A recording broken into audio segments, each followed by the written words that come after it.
इसके बाद जो नेक्स्ट टॉपिक है वो है इक्वेशंस ऑफ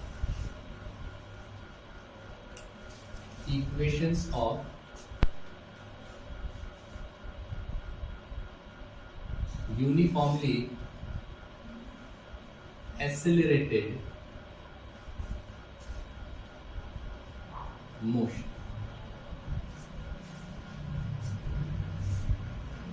तो हम लोग इसे इक्वेशंस ऑफ मोशन भी बोलते हैं। देखो there are 3 types of equations of motion.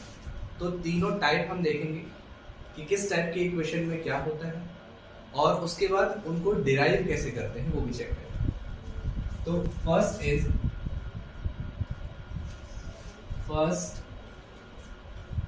Equation of motion. तो पहले देख लेते हैं फर्स्ट इक्वेशन ऑफ मोशन क्या है, फिर देखेंगे कि वो आया कहां से। तो first equation of motion is v equals to u plus a। This is the first equation of motion. ये आपको याद रखना है, v equals to u plus a। v is final velocity,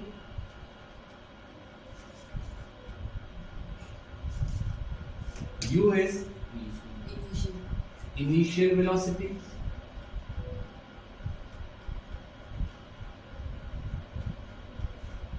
a is uniform acceleration,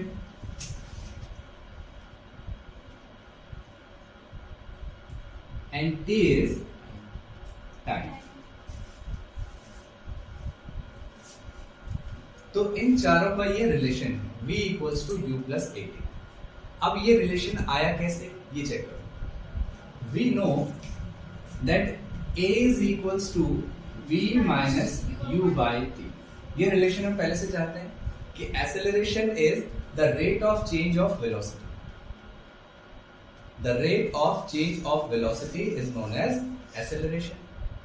तो यहां से अगर cross multiply करें तो ये हो गया at equals to v minus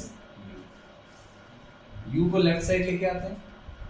so at plus u equals to v and you will get v equals to u plus at। तो बहुत सिंपल है इसको डिराइव करना, ठीक है, नोट कर लो।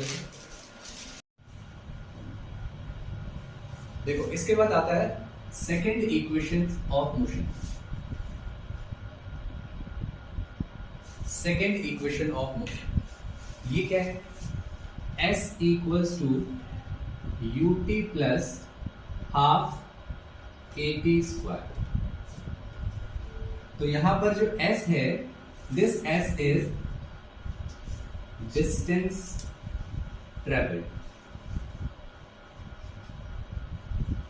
s is distance traveled, u is initial velocity, t is time taken, a is uniform acceleration।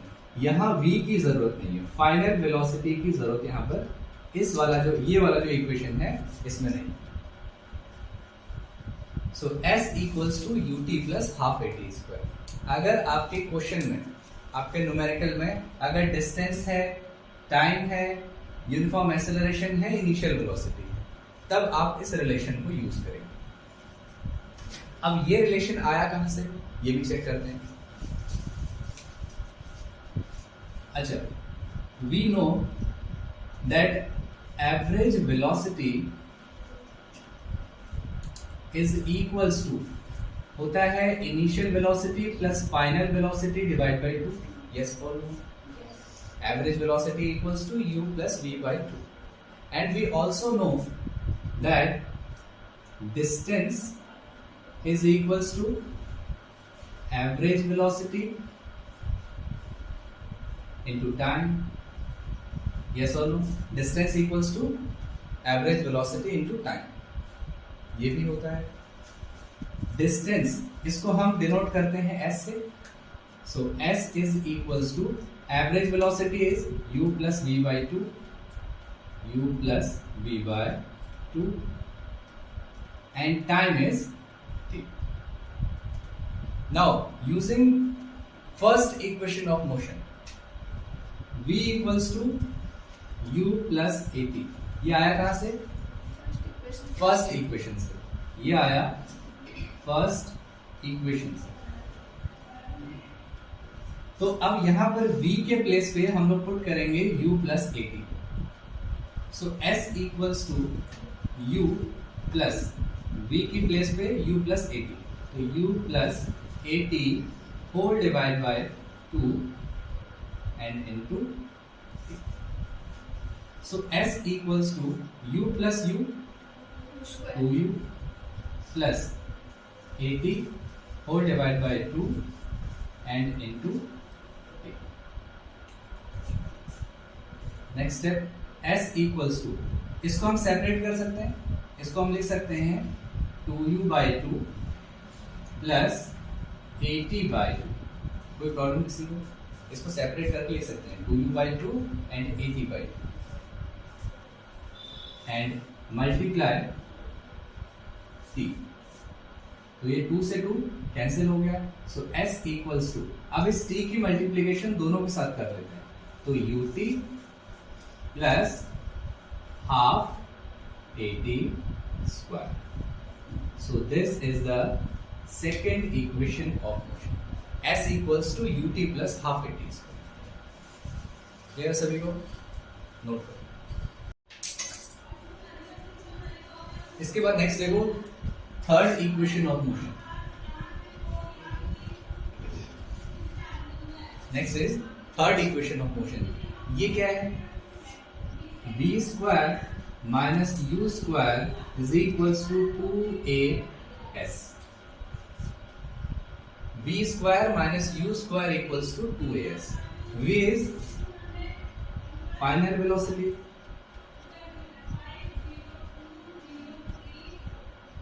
u is initial velocity, a is uniform acceleration, s is distance. यहां पर टाइम की जरूरत नहीं. तो ये रिलेशन है इन चार, v, u, a and s. अगर न्यूमेरिकल में ये चारों गिवन है, ये चारों चीजें गिवन है, तो आप लोग v square minus u square equals to 2s use करोगे. अब ये रिलेशन आया कहां से, ये भी चेक करते हैं. देखो, we know that s equals to ut plus half at square. कहां से आया? From second equation. Yes or no? ये आया from second equation.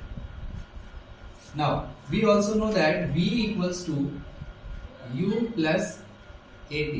ये कहां से आया? First equation. From first equation. Clear है? अब रिलेशन किसका है? b, u, a and s. मतलब यहां पर देखो s है, u है, a है. इस वाले रिलेशन में टाइम नहीं है. b square minus you square equals to 2as में टाइम नहीं है. तो हम लोग क्या करेंगे, यहां से टाइम को हमें रिमूव करना होगा इस वाले इक्वेशन. वो कैसे होगा? यहां से t का वैल्यू फाइंड करो फ्रॉम इक्वेशन फर्स्ट से. कैसे आएगा? u को लेफ्ट साइड में लेके आते हैं, v minus u equals to 80. So v minus u a divide में आ जाएगा equals to t. Now we will put this value of t in equation first. So on putting the value of t in equation first. ये value t की v minus u by a को यहां पर इन दोनों जगहों पर put कर देते हैं. Half at square. ठीक है? s equals to ut plus half at square. तो s equals to u, t की जगह पे v minus u by a plus half a, t की जगह फिर से b minus u by a और इसका होल. अब इसे सॉल्व करना है. एस इक्वल्स टू मल्टीप्लाई करेंगे, ये हो जाएगा U B minus you square by A plus यहाँ पर 1/2 ए, ये हो जाएगा b माइनस यू का whole square divide by a का स्क्वायर, a से a कैंसिल। फर्दर सॉल्व करते हैं। So s equals to you B minus you square by A, और ये हो गया प्लस हाफ, यहाँ पर a माइनस बी का होल स्क्वायर आइडेंटिटी यूज करेंगे, क्या होता है a square plus b square and minus 2ab। क्या ये बात क्लियर है सभी को? इसमें आ रहा है? ठीक है। So s is equals to you B minus you square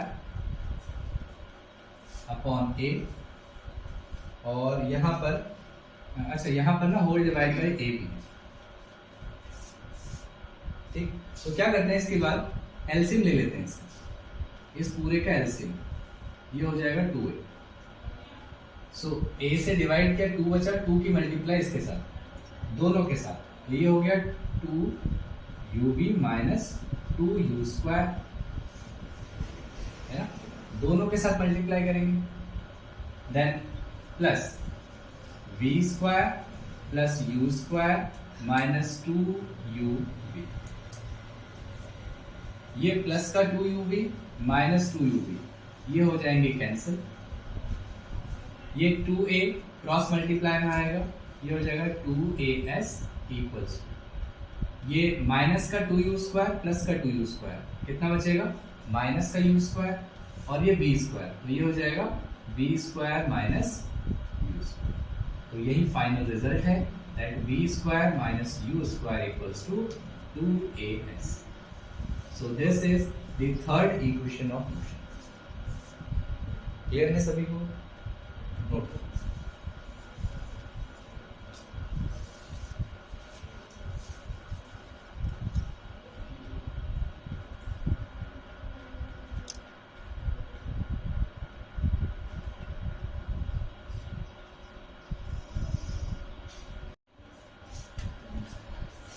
अच्छा यहां पर देखो, फर्स्ट इक्वेशन ऑफ मोशन क्या है? v equals to u plus at। Second equation of motion s equals to ut plus half at square, and third equation of motion is v square minus u square is equals to 2as। ये तीनों equation आपको बहुत अच्छे से याद होनी चाहिए। इसके बाद एक बहुत ही इंपॉर्टेंट चीज है, वो है अगर कभी कोई ऑब्जेक्ट, कोई बॉडी, अगर ये लिखा हुआ है कि जस्ट स्टार्ट हुई है, अभी स्टार्ट हुई है, तो in that case u equals to 0 होता है। कहीं पर अगर ये लिखा है कि जस्ट स्टार्ट, क्लियर है?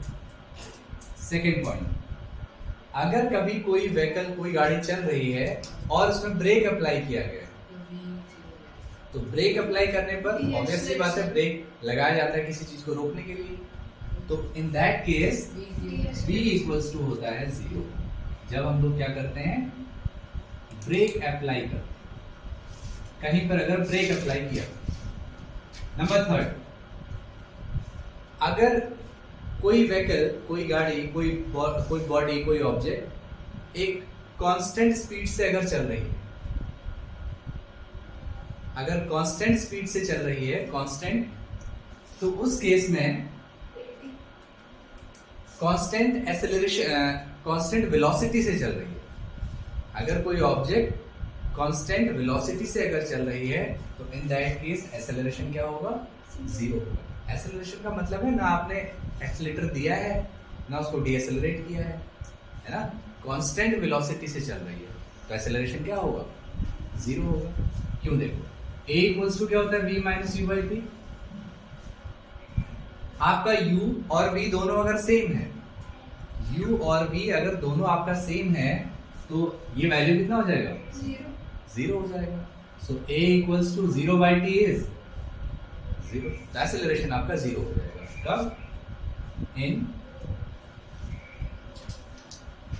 जब रहेगा constant velocity. In that case acceleration 0 है. ये तीनों पॉइंट आपको याद रखना. ठीक है, नोट करो.